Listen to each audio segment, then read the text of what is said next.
Bonjour à tout le monde. Alors dans cette vidéo, nous allons voir le corrigé du deuxième exercice de la deuxième série. Donc toujours dans le cadre de la concurrence pure et parfaite. Donc voici l'exercice 2. Donc soit un marché de CPP où plusieurs fermes fabriquent un produit homogène dans des conditions des coûts identiques. Le coût fixe total de l'entreprise type est de 60 unités monétaires. Alors quand on dit le coût fixe, ça veut dire le coût qui est indépendant de la production. Donc reste fixe qu'il soit là la quantité produite. Alors son coût variable total varie en fonction de la quantité produite. Donc le coût variable, bien entendu, varie en fonction de la production. Donc comme vous voyez dans ce tableau-là, nous avons la quantité qui varie de 1 à 12 et le coût variable qui passe de 100 à 875. Donc la première question, déterminer la quantité vendue et le profit total dans l'entreprise type en courte période, sachant que le prix du marché est de 95. Donc le prix est donné dans ce cas-là.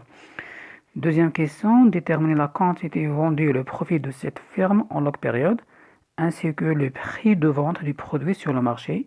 Ce prix garantit l'utilisation optimale des ressources rares.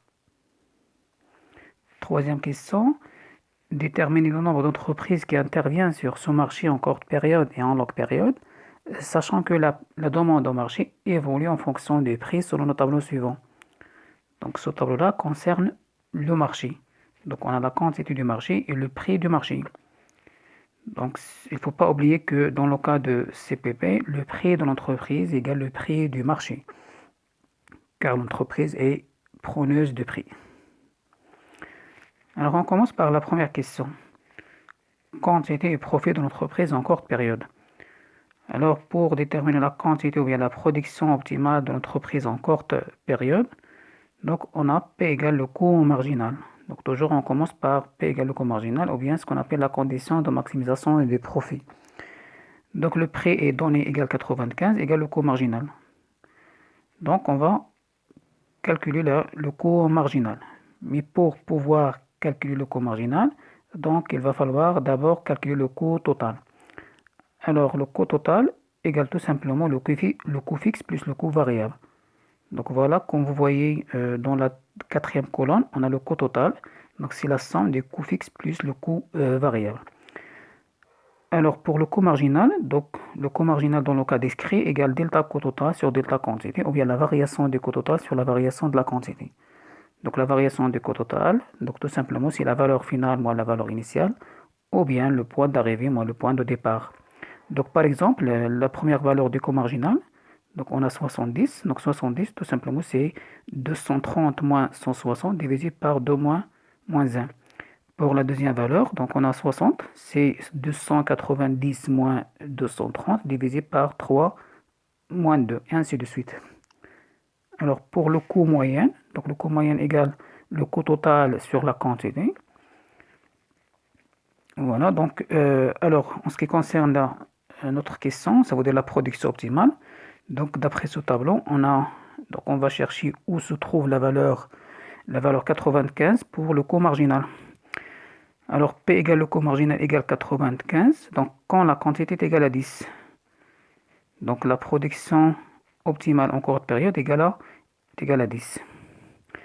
Alors en courte période, P égale le coût marginal. Donc d'après le tableau ci-dessus, donc on a P égale 95 égale le coût marginal. Donc ce qui donne X égale à 10 ou bien Q égale à 10. Alors on passe maintenant au profit total. Donc pour calculer le profit total, donc il y a deux méthodes. Donc soit on utilise la méthode comptable ou bien la méthode classique. Le profit total égale la recette totale moins le coût total.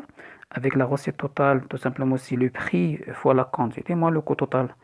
Donc on a le prix égale 95, on a la quantité égale à 10. Et pour le coût total, donc d'après le tableau qu'on a fait tout à l'heure, donc quand la quantité est égale à 10, le coût total égale 635. Donc le profit total égale 315. Alors deuxième méthode, la méthode moyenne, tout simplement, on va calculer le profit total à partir du profit moyen.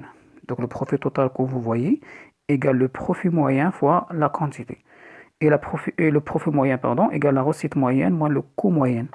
Donc la recette moyenne c'est le prix, égale 95, et le coût moyen, donc d'après le tableau, Alors, quand la quantité est égale à 10, le coût moyen égale 63,5. Donc, le tout multiplié par 10, donc ce qui donne 315. Donc, soit par la méthode comptable, soit par la méthode moyenne. Donc, le profit est toujours le même. Donc, le profit en courte période est positif. Alors maintenant, on passe à l'équilibre d'entreprise en longue période. On commence par le prix et la quantité. Alors en longue période, P égale le coût moyen, minimum égale le coût marginal. Alors d'après ce tableau-là, on va chercher où se trouve la valeur minimale du coût moyen. Donc comme vous voyez, le coût moyen min égale à 60. Donc le coût moyen min égale le coût marginal égale le prix égale à 60. C'est pour la quantité est égale à 9. Donc en longue période, P égale 60 et la quantité est égale à 9. Pour le profit, donc comme vous savez, le profit en longue période est égal à 0. On peut vérifier ça. Donc profit total égale recette moyenne moins le coût moyen fois la quantité égale 60 moins 60 fois 9 égale à 0. Alors pour l'utilisation des ressources rares, donc l'utilisation des ressources rares en longue période est optimale. Pourquoi? Parce qu'en longue période, toutes les entreprises produisent au minimum du coût moyen. Alors, la question 3, le nombre d'entreprises. Donc, on va calculer le nombre d'entreprises en courte période et le nombre d'entreprises en longue période. Donc, la formule reste la même. Donc, vous connaissez déjà la formule. Donc, N égale la quantité du marché sur la quantité d'entreprises. Donc, on a en courte période, on a trouvé la quantité d'entreprises égale à 10. Et pour la quantité du marché, donc on va utiliser ce tableau-là. Donc, ce tableau-là concerne le marché. Et on sait déjà que le prix de l'entreprise égale le prix du marché. Donc, on sait que le prix de l'entreprise en courte période égale 95. Alors, pour le marché, donc comme vous voyez dans le tableau, alors quand le prix égale 95, la quantité est égale à 40. Donc, la quantité du marché en courte période est égale à 40. Donc, on a la quantité du marché, on a la quantité d'entreprises, donc on peut calculer le nombre d'entreprises en courte période. Donc, en courte période, N égale 40 sur 10 égale 4 entreprises. En longue période, donc la même démarche, on a P égale 60. Donc, pour le marché, quand le prix égale 60, la quantité égale 180. Et pour l'entreprise, donc on a trouvé la quantité égale à 9, d'après la question précédente. Donc, N, le nombre d'entreprises en longue période, égale 180 divisé par 9. Donc, ce qui va nous donner 20 entreprises. Alors, donc, comme vous voyez, le nombre d'entreprises en longue période est supérieur au nombre d'entreprises en courte période. Et cela s'explique bien sûr par le profit réalisé en courte période. Donc, on a déjà dit que le profit réalisé en courte période donc, incite les entreprises qui s'installent ailleurs d'entrer sur le marché. Donc, cette arrivée de nouvelles entreprises donc, conduit nécessairement à l'augmentation du nombre d'entreprises en longue période. Donc, c'est pour cette raison qu'on a le nombre d'entreprises en longue période supérieur au nombre d'entreprises en courte période. Et merci pour votre attention et à la prochaine vidéo, Inch'Allah.